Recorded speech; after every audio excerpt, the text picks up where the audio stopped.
Hello there and welcome to Briefly Everything. My name is Felix and Briefly Everything is a course, a history course for those with packed schedules and busy jobs.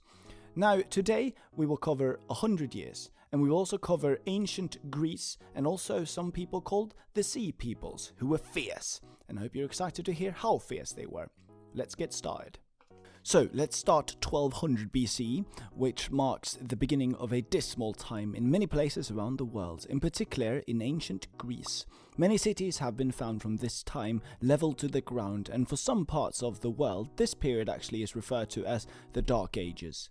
Dark Ages now is also what we call a period in Europe, roughly 500 to 1300 CE. But realistically, it makes sense that there has been more than just one of these dark periods in history. In many places now, but especially in Greece, international trade ceased. No more monuments or temples were built, and even writing started to die out, unfortunately, as well as populations reducing. Because of this, no one really knows what happened here for many hundreds of years.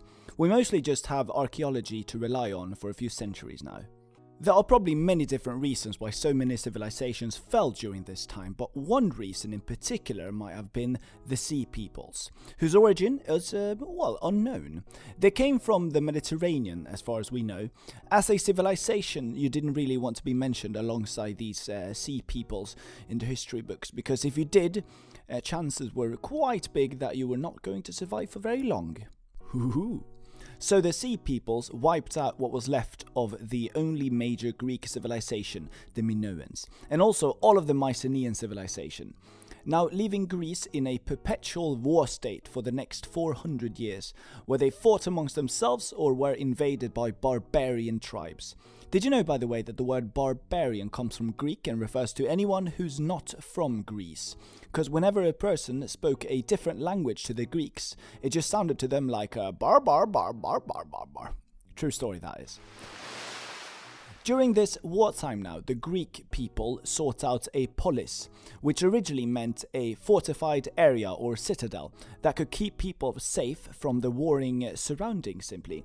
And because so many people flocked to these polis, they slowly grew into cities. Later on, this term came to mean city officially, and we still use this term today in the word metropolis, for instance. And most recently, KRS One's hit, That Is the Sound of the Police. Read in my most hip-hop accent.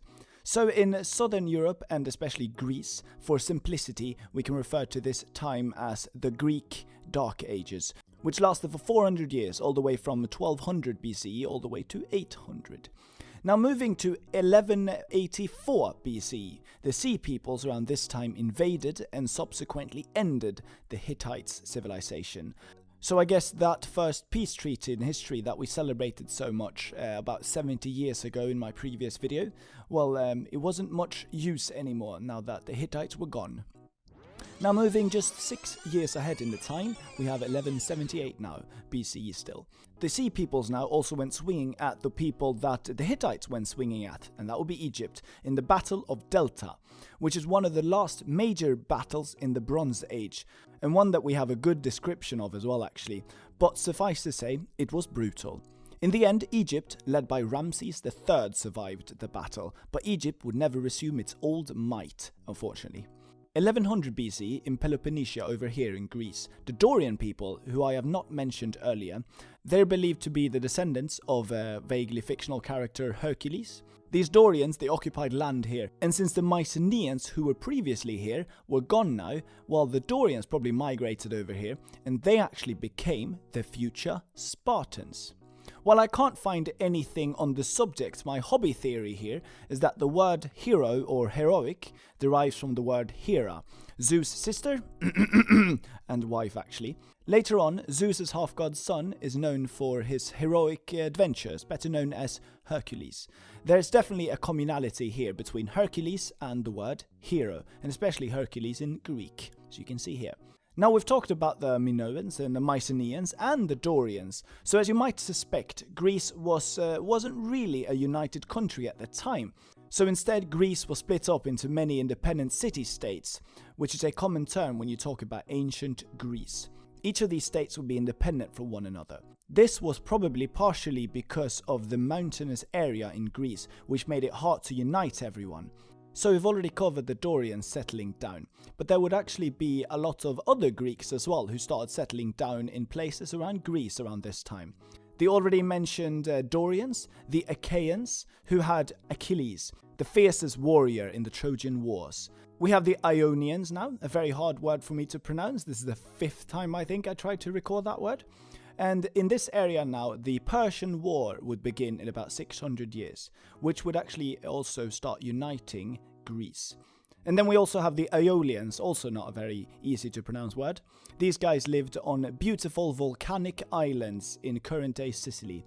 I'm mentioning these 4 places now in particular because in a few hundred years during the ancient period, Greeks will divide themselves into these 4 major areas. And that is it for today.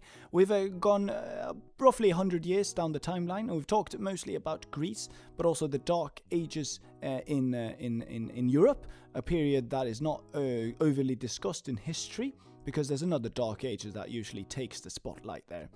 So we talked a lot about the Greeks, and we also mentioned the Sea Peoples, who were fierce, and as soon as you were mentioned next to them in the history books, you would just start to dwindle. Thank you very much for listening, and I hope to see you very, very soon again. Bye-bye, and goodbye.